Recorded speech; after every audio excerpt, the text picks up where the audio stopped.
all to the wedding celebration of Angelique and Michael. We are so grateful for every single person who has come from near and very far to be here tonight. Here in the beautiful Salt Lake City, in this amazing venue, the Natural History Museum, which I think is such a fitting venue for today's occasion. A very modern building, housing the history of humanity, and we're surrounded by artifacts of our beautiful planet, much like Aunt and Michael, are a very modern couple celebrating the age-old traditions of a Greek wedding, surrounded by their closest friends and family. As I was preparing my speech for tonight, this is a high-pressure gig, so I came to the museum. Yes, thank you. I came to the museum, and I stood in front of the amazing display wall, which all of you will see later on if you haven't already, and it inspired me to do a little research. And I came across an old Shoshone legend that so uncannily captured the story of Aunt and Michael. The legend speaks of a radiant white and gold butterfly called the delicate Cisnia, or as I like to call her, my delicate sister. And you can see it about 7 feet up in the display wall. This butterfly was admired and desired by all the animals in the forest who believed that she was the keeper of the most valuable treasure. And because of this, they all wanted to own her and her treasure. And they began to fight amongst themselves. So to settle the argument, they decided to have a race. The first one to catch the butterfly gets to keep her and her treasure.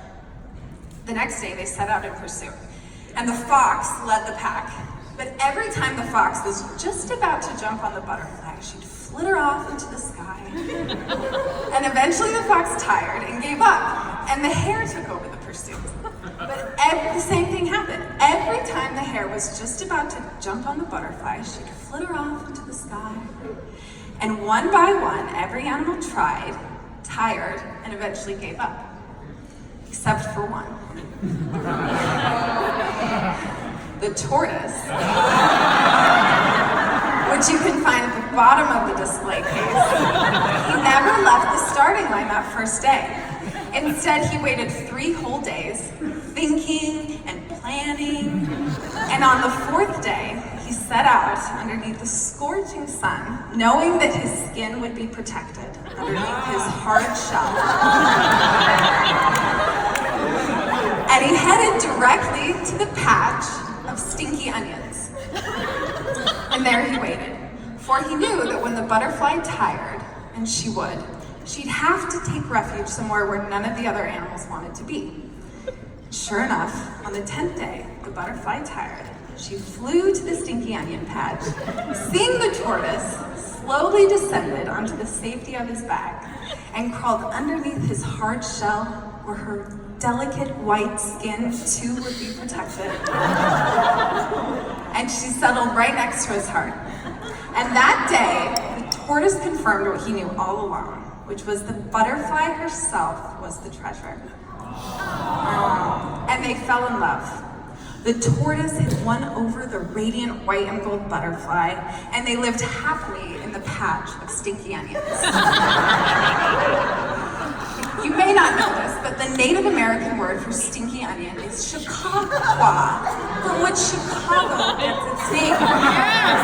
You got it! You got it. Could there be a more perfect legend to mirror the story of Michael, the deliberate, thoughtful protector of skin, and Anne, the radiant white and gold butterfly, keeper of treasure?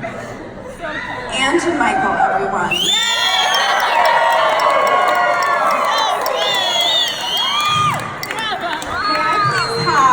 Mother of the groom, the lovely Cynthia Soterio, to center stage, and my dad, father of the butterfly, for a dance with the young couple.